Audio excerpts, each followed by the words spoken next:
हाँ जी, स्वागत है आप सभी का उड़ान इंस्टीट्यूट बठिंडा के ऑनलाइन प्लेटफॉर्म पे। और आज हमारा डेमो क्लास का डे है 2। कल हमने हिंदी भाषा और लिपि जो है वो शुरू किया था टॉपिक। भाषा और लिपि की परिभाषा हम कर चुके हैं, ये देख चुके हैं कि हिंदी किस भाषा का शब्द है, उसकी लिपि कौन सी है और इनका विकास क्रम जो है वो क्या रहता है। क्योंकि विकास क्रम से सीधे सीधे प्रश्न बनते हैं, आपसे खाली स्थान देके ये पूछा जा सकता है कि इसमें कौन सी भाषा जो है वो बीच में आएगी या इनका विकास क्रम क्या रहेगा। और लेक्चर कैडर में प्रश्न ऐसे बन सकता है कि इनको क्रम से कैसे लगाना है। ठीक है जी। तो आज हम जो है वो हिंदी भाषा के बारे में पढ़ने वाले हैं। लिपि और भाषा की परिभाषा हम कर चुके हैं। हम करने वाले हैं कि हिंदी भाषा जो है वो कैसे विकसित हुई है और इसके कौन कौन से पड़ाव रहे हैं, किस भाषा से निकली है, किस अपभ्रंश से निकली है, ये सारी चीजें हम आज करने वाले हैं। तो चलिए शुरू करते हैं। क्या करने वाले हैं हम? हिंदी भाषा। हिंदी भाषा की बात करने वाले हैं। पहले तो ये कि हिंदी जो है, हम हमेशा कहते हैं कि हमारी राष्ट्रभाषा कौन सी है? हिंदी। तो ये हमेशा याद रखना है कि भारत की कोई भी राष्ट्रभाषा नहीं है, हिंदी हमारी क्या है? राजभाषा है। भारत जो है उसके लिए संविधान में क्या शब्द प्रयोग किया गया? राज शब्द या संघ शब्द जो है वो प्रयोग किया गया है। और हिंदी भारत की राष्ट्रभाषा न होकर क्या है? राजभाषा है। तो हम इसी राजभाषा या संपर्क भाषा की बात करने वाले हैं। अब हिंदी जो है, हिंदी मूलतः किस भाषा का शब्द है? मूलतः फारसी भाषा का शब्द है। ये मैंने कल भी आपको बताया था, पर आज हम इसको व्यवस्थित तरीके से थोड़ा लिख लें। का शब्द है। और हिंदी नाम जो है, हिंदी नाम किसके द्वारा? ईरानियों द्वारा दिया गया है। ईरानियों द्वारा दिया गया है। ईरानी कौन? ईरान के निवासी जो भारत में आए थे सिंधु तट पर के निवासी, ईरानियों द्वारा दिया गया है। और ये मैंने आपको वजह बता दी है कि क्यों दिया गया है, क्योंकि वो सिंधु को क्या बोलते थे? हिंदू। सै को, सै का उच्चारण वो करते थे है, और दै का, दै जो है उसका उच्चारण करते थे दै। उसी से सिंधु से उन्होंने क्या बना लिया? हिंदू। और हिंदू से धीरे धीरे क्या हो गया? हिंदीक। और कालांतर में हिंदीक में कै प्रत्यय जो है उसका हो जाता है लोप और बन जाती है हिंदी। और हिंदी क्या मानी जाती है? तो हिंदुस्तानियों द्वारा बोली जाने वाली जो भाषा है उसे कहा जाता है हिंदी। ठीक है जी। अब हिंदी भाषा जो है इसके विकास क्रम में पहले तो ये लिख लो कि ये हिंदी भाषा जो है ये भारोपीय परिवार की भाषा है। हिंदी भारोपीय, या लिख लो भारतीय आर्य, भारतीय आर्य भाषा परिवार से संबंधित है, से संबंधित है।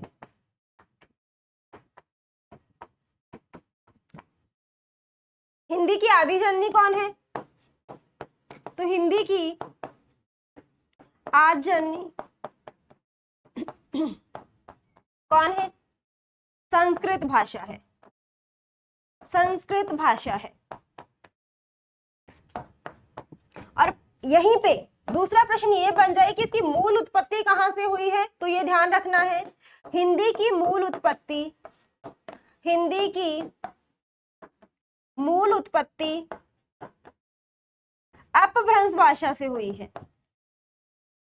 ठीक है, अपभ्रंश भाषा से हुई है। आदि जननी जो है वो इसकी जननी कह लें, आदि जननी कह लें, वो संस्कृत है, ये ठीक है, पर इसकी मूल उत्पत्ति किससे हुई है? अपभ्रंश से हुई है। कैसे क्रम था? संस्कृत, पाली, प्राकृत, अपभ्रंश, और उसके बाद आती है हिंदी, यानी ये अपभ्रंश से विकसित हुई है। ठीक है जी। तो ये कुछ तथ्य है जो आपने देख लेने हैं। अब ये भारतीय आर्य भाषा परिवार की भाषा है, तो इसके बारे में बात कर लें कि इसका जो विकास क्रम है, इसका भारतीय आर्य भाषा, आर्य भाषाओं लिख लो, भाषा नहीं, हम भाषाओं की ही बात कर रहे हैं। भाषाओं के विकास क्रम को, विकास क्रम को 3 कालों में बांटा गया है। 3 कालों में क्या किया गया है? बांटा गया है, बांटा गया है। सबसे पहला कौन सा आता है? प्राचीन भारतीय आर्य भाषाएं। सबसे पहले कौन सी आएंगी? प्राचीन भारतीय आर्य भाषाएं,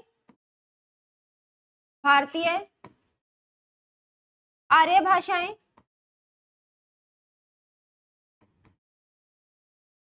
जिसमें कौन सी आ जाती है? संस्कृत आ जाती है। और संस्कृत में कौन कौन सी संस्कृत? तो वैदिक और लौकिक संस्कृत। ठीक है जी। इसका समय क्या है? 1500 ईसा पूर्व, यानी ईसवी से पूर्व, 1500 ईसवी पूर्व से 1000 ईसवी पूर्व तक। ये 500 ईसवी तक है, ईसवी पूर्व तक। कौन कौन सी आ जाएगी इसमें? तो प्रथम आती है वैदिक संस्कृत। वैदिक संस्कृत, ये वैदिक संस्कृत जो है इतनी परिनिष्ठित नहीं थी, या हम कहें कि परिमार्जित नहीं थी ये। ठीक है, ये थोड़ी सी व्याकरण सम्मत भी हम कह लें कि नहीं थी, इसमें परिमार्जन नहीं था, परिवर्धित नहीं थी ये। इसका समय जो है वैदिक संस्कृत का माना गया है 1500 ईसा पूर्व से 1000 ईसा पूर्व तक, ईसा से पूर्व। ठीक है, और इसमें किस किस की रचना हुई है वैदिक संस्कृत में? तो इसमें वेदों उपनिषदों की रचना हुई है, की रचना हुई है। और इसी में दूसरी आती है, ये भी याद रखना है क्योंकि पूछा जा सकता है कि वैदिक संस्कृत जो है उसमें कौन से ग्रंथ रचे गए हैं, तो उसमें वेदों की रचना हुई है। ठीक है जी। अगला है लौकिक संस्कृत। अभी लौकिक संस्कृत जो है ये वैदिक संस्कृत से थोड़ी सी अच्छी थी, या कहेंगे परिमार्जित थी, परिवर्धित थी, वैदिक संस्कृत से अच्छी थी। ठीक है, इसमें थोड़ा सा वर्णों का, व्याकरण का थोड़ा ध्यान रखा गया है।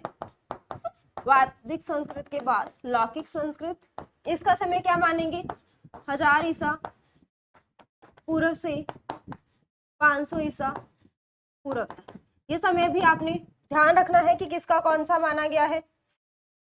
इसमें किसकी रचना हुई है? परिवर्धित भाषा हो गई, इसमें रचना हुई है रामायण महाभारत की, रामायण महाभारत की। ठीक है जी, ये ग्रंथ आप लिख लो कि इनकी इसमें रचना हुई है। समय इसका क्या है? 1000 ईसा पूर्व से 500 ईसा पूर्व तक। ठीक है, चलो अगला देखते हैं। प्राचीन हो गई, इसके बाद आती है दूसरी जो है मध्यकालीन भारतीय आर्य भाषाएं। मध्यकालीन भारतीय आर्य भाषाएं। अब इनका समय क्या माना जाएगा? कहां तक हम पहुंच चुके थे? 500 ईसा पूर्व तक। अब इनका समय क्या माना जाएगा? 500 ईसा पूर्व से 500 ईसा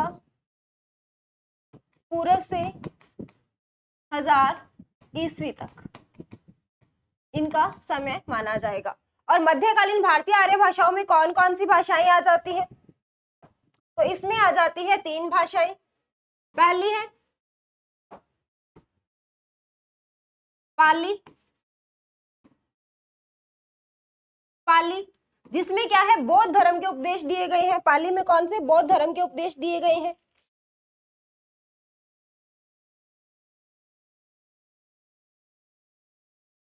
पांच सौ ईस्वी पूर्व से 1 ईस्वी तक हम इसका समय मान ली।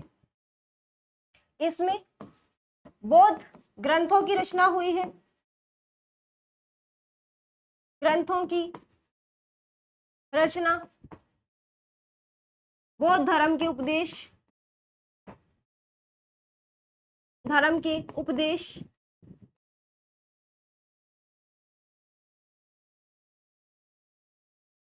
फिर दूसरी आती है प्राकृत। प्राकृत इसका समय क्या माना गया है? 1 ईस्वी से 500 ईस्वी तक ईस्वी तक। और इसमें क्या हुआ है, इसमें है जैन धर्म के उपदेश, जैन धर्म के उपदेश।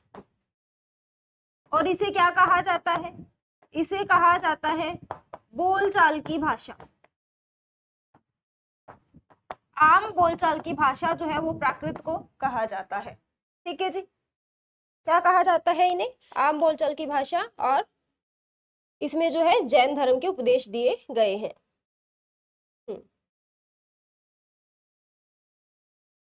फिर आती है अपभ्रंश, इसी में तीसरी आ जाती है अपभ्रंश।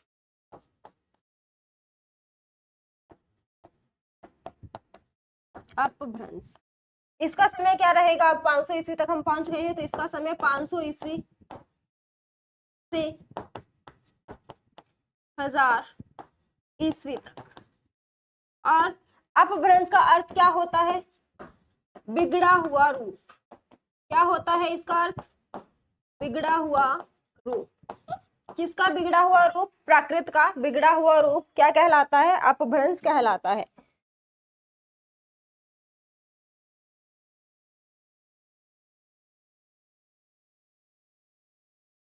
ठीक है, चलो। और तीसरा जो है अंतिम बचता है वो है आधुनिक, आधुनिक भारतीय, आधुनिक भारतीय आर्य भाषाएं। अब कहां तक हम जो है कर चुके थे, 1000 ईस्वी तक। अब 1000 ईस्वी से बाद वाली जो सारी भाषाएं हैं वो किस में आ जाएगी, आधुनिक भारतीय आर्य भाषाओं में आ जाएंगी। ईस्वी से अब तक की सारी भाषाएं हम ले लें इसमें, अब तक। इसी के साथ लिख लो, कलर कलर कलर। आधुनिक, आधुनिक आर्य भाषाएं किससे विकसित हुई है, आर्य भाषाएं अपभ्रंश, अपभ्रंश के विभिन्न रूपों से विकसित हुई है। किससे, आधुनिक अपभ्रंश के विभिन्न रूपों से विकसित हुई है, हुई है। ठीक है जी, यहां तक था। ये भाषाओं का अध्ययन कितने भागों में या कितने कालखंडों में किया गया है, तो 3 कालखंडों में। प्राचीन भारतीय आर्य भाषाएं, जिसमें प्राचीन भाषाएं आ जाती है, वैदिक और लौकिक। फिर मध्यकालीन यानी मध्यकाल की भाषाएं कौन कौन सी रही है, मध्यकालीन भारतीय आर्य भाषाएं आ जाती है, जिनमें हमने पाली, प्राकृत और अपभ्रंश को देखा है। उसके बाद आती है आधुनिक भारतीय आर्य भाषाएं। तो अपभ्रंश के आधुनिक जो रूप हैं उनसे विकसित हुई है जो सारी भाषाएं, वो किस में आ जाएगी, आधुनिक भारतीय आर्य भाषाओं में, जिनमें हमारी हिंदी जो है उसका अध्ययन हमने करना है, राजस्थानी है, ब्रज भाषा है, ये सारी किस में आएंगी, तो ये सारी की सारी आधुनिक भारतीय आर्य भाषाओं में आएंगी।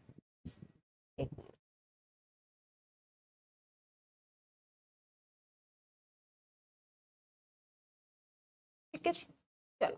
तो अपभ्रंश के विभिन्न रूप कौन कौन से हैं, कौन कौन सी अपभ्रंश जो है वो विकसित हुई है,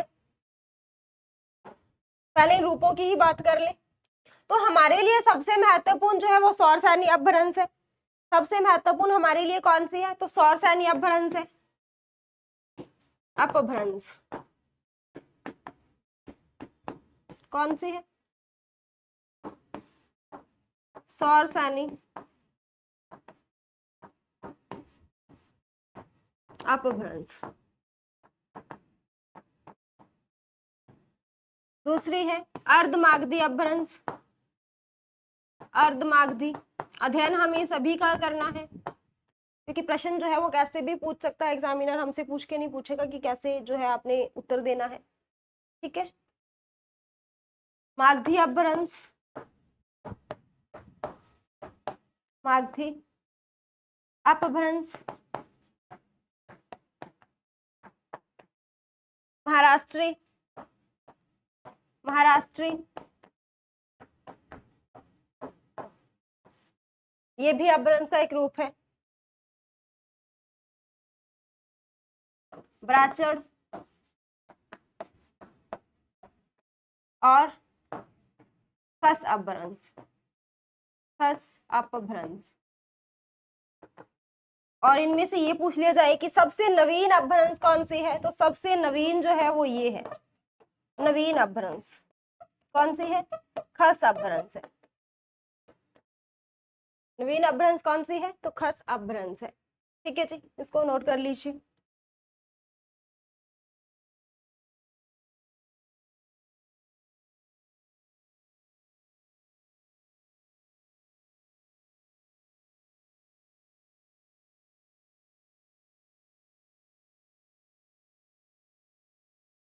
चलिए अब देखते हैं सौरसेनी अपभ्रंश।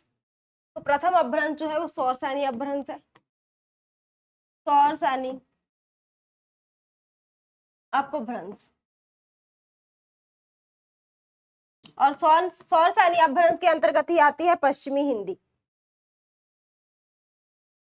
कौन सी, पश्चिमी हिंदी, गुजराती और तीसरी है राजस्थानी, राजस्थानी। ये तीन रूप हैं इसके, जिनमें से पश्चिमी हिंदी से विकसित हुई है हमारी आधुनिक हिंदी या खड़ी बोली। दूसरी है अर्धमागधी अपभ्रंश। इनकी जो है बोलियां, उनकी बात आगे करेंगे। ये भाषाएं जो है इनके अंतर्गत उपभाषाएं या बोलियां आती हैं, उनकी बात आगे करेंगे। ठीक है, अर्धमागधी, अर्धमागधी अपभ्रंश। अर्धमागधी के अंतर्गत आती है पूर्वी हिंदी, पूर्वी हिंदी, जिसकी तीन बोलियां हैं। उसके बाद आती है मागधी, तीसरी है मागधी अपभ्रंश, मागधी अपभ्रंश। इंपॉर्टेंट हमारे लिए कौन सी है, सौरसेनी है, अर्धमागधी है। बाकियों का थोड़ा सा ध्यान रखना पड़ेगा क्योंकि ये जो है इनसे प्रश्न ऐसे बनते हैं। बिहारी, असमिया, असमिया, उड़िया, उड़िया और चौथी है बांग्ला, बांग्ला भाषा।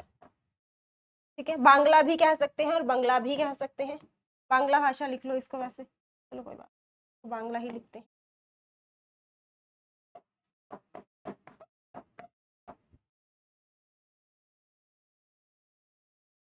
चौथी है ब्राचड़। ब्राचड़ से कौन कौन सी निकली है, लहंदा, लहंदा, पंजाबी, पंजाबी और सिंधी। ये भी महत्वपूर्ण है।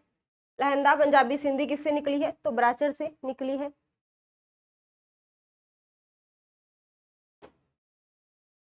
इसको देख लीजिए, नोट कर लेना इसको। फिर है महाराष्ट्री, तो महाराष्ट्री से निकली है हमारी मराठी भाषा, मराठी।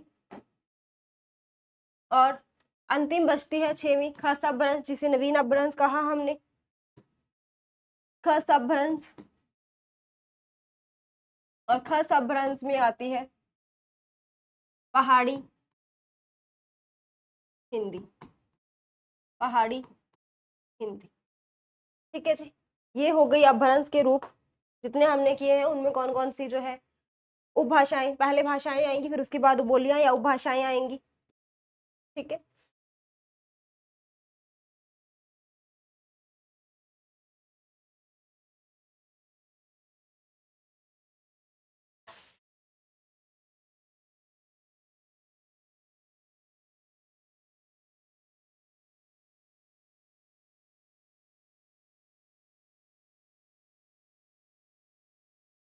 चलिए अब आगे कर लेते हैं हिंदी की उपभाषाएं और उनकी बोलियां।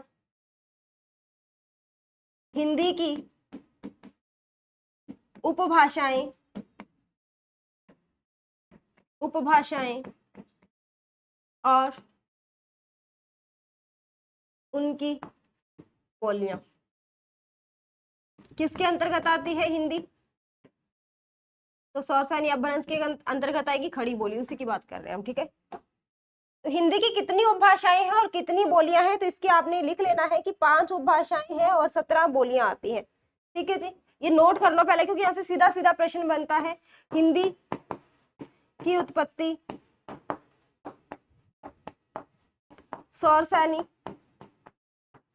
सौरसानी अपभ्रंश से हुई है। इसके अंतर्गत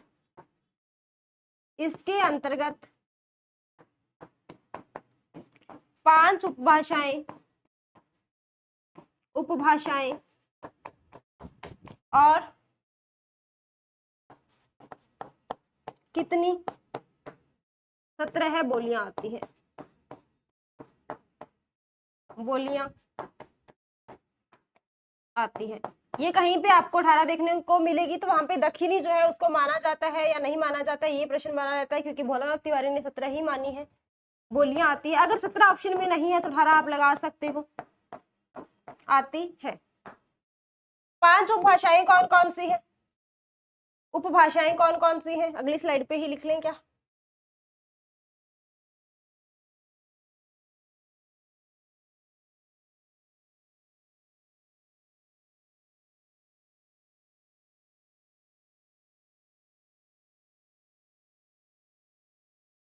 पांच उपभाषाएं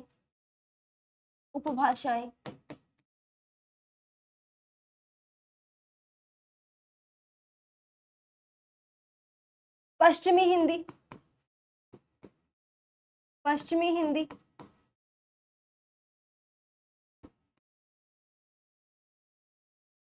इसके अंतर्गत आपने ट्रिक याद रख लेनी है। एक, कानों की खड़ी बुंदेली ब्रजभान हरि के पास, ट्रिक क्या है इसके लिए, पहले वही लिख लो। पश्चिमी हिंदी में कानों की खड़ी बुंदेली ब्रजभान हरि के पास, ये है ट्रिक। कानों से कनौजी होगा, कानों से क्या हो जाएगा, कनौजी।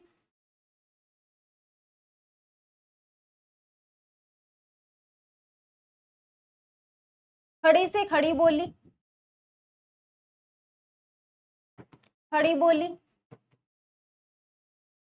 बुंदेली से बुंदेली ही कर ले या कुछ और, बुंदेली कर ले, बुंदेली। ब्रजभान से ब्रजभाषा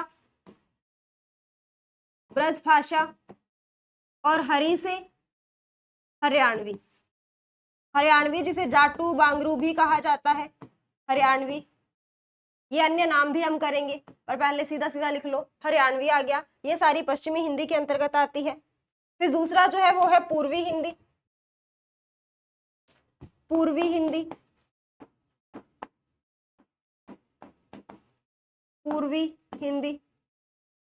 इसके अंतर्गत 3 आती है।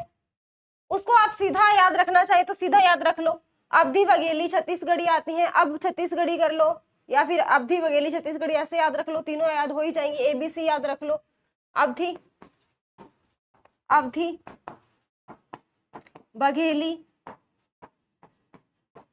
बघेली और छत्तीसगढ़ी, ये 3 आ जाती हैं पूर्वी हिंदी के अंतर्गत।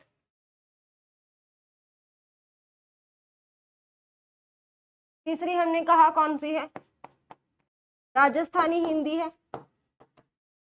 राजस्थानी हिंदी है।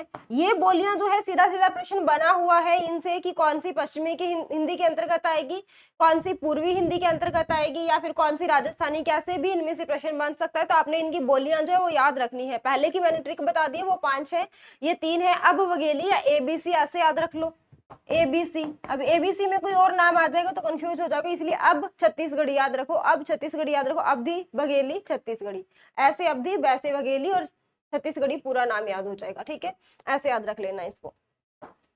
फिर आती है राजस्थानी में कौन कौन सी 4 है, तो इसमें ढूंढाड़ी है,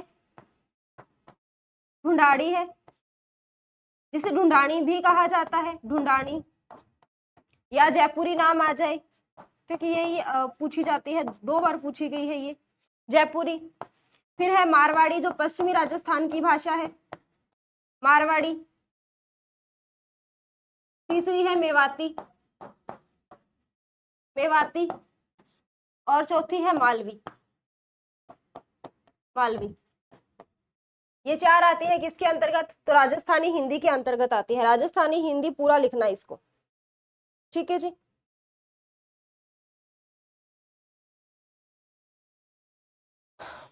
चौथी है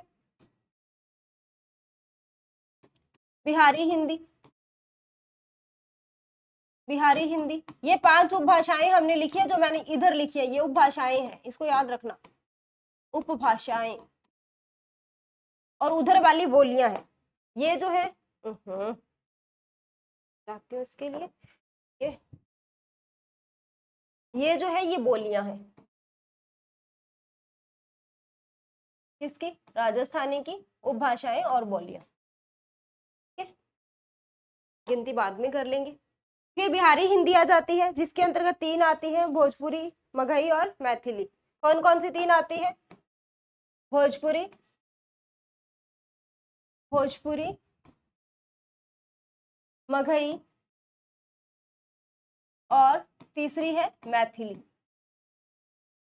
ये पूछी जा सकती है। 5वीं है पहाड़ी हिंदी, पहाड़ी हिंदी। इसके अंतर्गत 2 आती है, गढ़वाली, ये पूछी गई थी, गढ़वाली और कुमायूनी। कुमायूनी लेकर पूछा गया था कि कुमायूनी जो है वो किस हिंदी की उपभाषा है या किसके अंतर्गत आती है, किससे संबंधित है, तो पहाड़ी हिंदी से संबंधित है, कुमायूनी और गढ़वाली दोनों ही। ये दोनों याद रख लेना, किसके अंतर्गत आएंगी, पहाड़ी हिंदी के अंतर्गत आएंगी।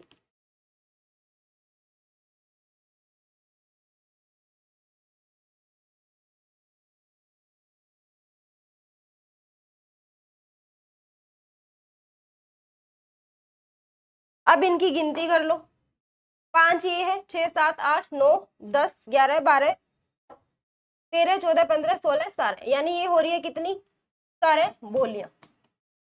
बोलियां हमने कितनी कही, 17 थी।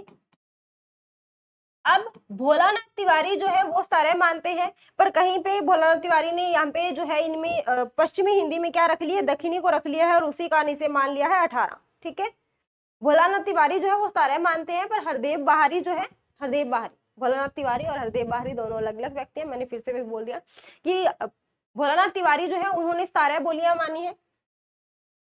यहाँ पे ये लिख ही देती हूँ ताकि आपको याद रहे, कलर दिख जाएगा ना ये। भोलानाथ तिवारी ने, तिवारी ने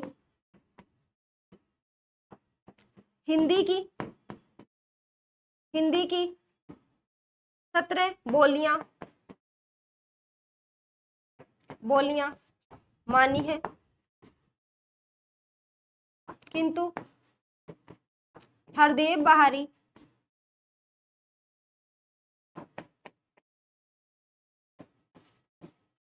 हरदेव बाहरी दक्षिणी को, दक्षिणी को पश्चिमी हिंदी के अंतर्गत रखकर, पश्चिमी हिंदी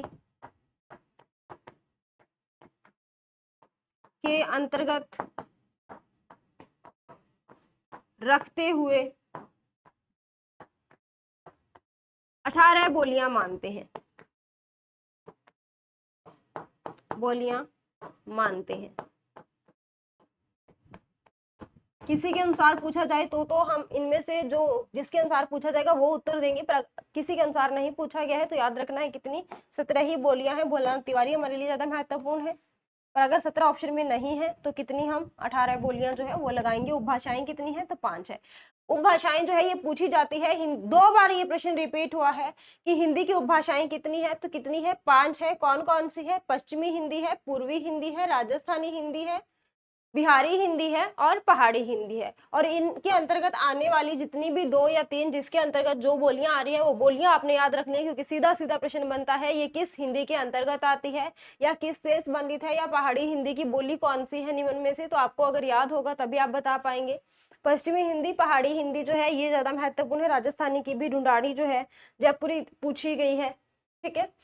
पूर्वी हिंदी की भी पूछी गई है। ये ट्रिक आपने याद रख लेनी है, इसकी एबीसी याद रख लो या अब छत्तीसगढ़ी याद रख लो, ठीक है जी। इसके बाद हम जो है भाषा परिवार हमने करने, वैसे तो मास्टर कैडर वाले जो बच्चे हैं उनके लिए इतना ही महत्वपूर्ण है कि वो ये याद रखें कि भारत में 13 भारतीय जो ये 13 भाषा परिवार है, जिनमें से सबसे अधिक बोली जाने वाली भाषाएं किस में आती है? भारतीय आर्य या भारोपीय परिवार में आती हैं। और भारत में कुल विश्व में जो है 13 भाषा परिवार है, मैंने भारत बोल दिया शायद, है ना। विश्व में 13 भाषा परिवार है, पर भारत में कितने हैं? 4 भाषा परिवार है, जिनमें भारोपीय जो है वो सबसे अधिक बोली जाने वाली भाषाएं उसमें आती है। सबसे बड़ा भाषा परिवार है, भौगोलिक क्षेत्रफल की दृष्टि भी सबसे बड़ा ये भाषा परिवार है। और ये प्रश्न बना भी है कि भौगोलिक क्षेत्रफल की दृष्टि से सबसे बड़ा भाषा परिवार कौन सा है? तो भारोपीय है, ये भी ध्यान रखना है। और सबसे अधिक बोले जाने वाला कौन सा है? तो भारोपीय ही है, ठीक है जी। भारतीय यूरोपीय से मिलकर बना है। और ये भाषा परिवार, इनकी भी आप संख्या लिख ही लो। मास्टर कैडर वाले बच्चों के लिए जितना महत्वपूर्ण है उतना लिखवा देती हूँ, लेक्चरर कैडर वालों के लिए जो है विस्तार से करना है हमें। भारत नहीं, विश्व में कुल 13 भाषा परिवार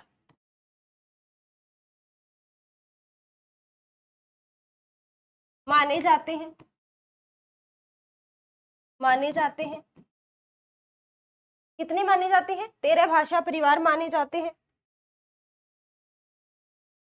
और भारत में कितने हैं? तो भारत में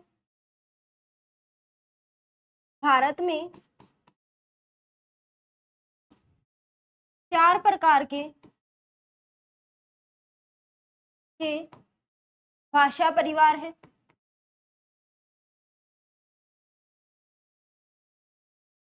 कौन कौन से हैं? पहला तो आप सभी को पता है, भारोपीय ही होगा। भारोपीय,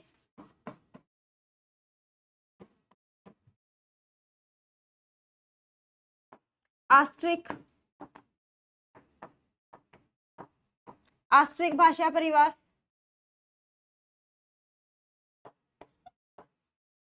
द्रविड़ और चीनी तिब्बती भाषा परिवार, तिब्बती भाषा परिवार, ये भाषा परिवार है सारे। इनमें सबसे अधिक बोले जाने वाला कौन सा है? तो भारोपीय है, जिसके अंतर्गत कितने लगभग 73% जो है वो लोग आते हैं। इसमें आते हैं 25%। सबसे अधिक जो है ये है भारोपीय। उसके बाद दूसरे नंबर पे आता है द्रविड़ भाषा परिवार, तीसरे नंबर पे आता है आस्ट्रिक भाषा परिवार, तीसरे नंबर पे आता है आस्ट्रिक भाषा परिवार, और फिर आता है चीनी तिब्बती भाषा परिवार। ये प्रतिशत में है, ठीक है, ये प्रतिशत में है।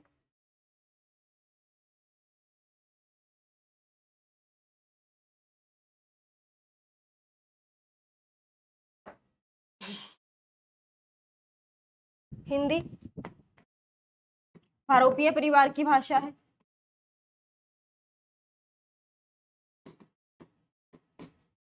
की भाषा है जो भारत ईरानी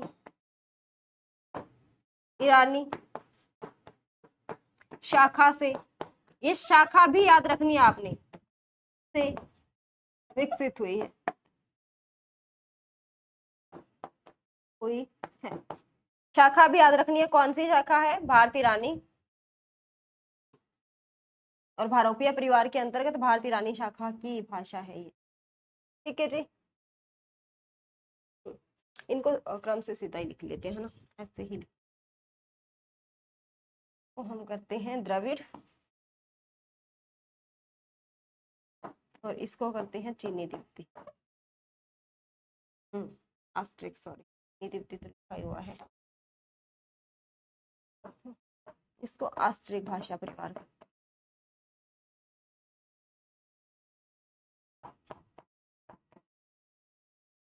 ये है द्रविड़ भाषा परिवार, भाषा परिवार। ये 25% है और ये 1.3%। ठीक है, चलिए, तो ये यहीं तक था। उम्मीद करती हूँ कि सभी को ये टॉपिक अच्छे से समझ आया होगा, जो ज़रूरी चीज़ें हैं वो आपको पता लगी होगी, हमें क्या पढ़ना है, कैसे पढ़ना है। तो थैंक यू, मिलते हैं अगली क्लास में। तब तक के लिए अपनी तैयारी को अच्छे से करते रहिए।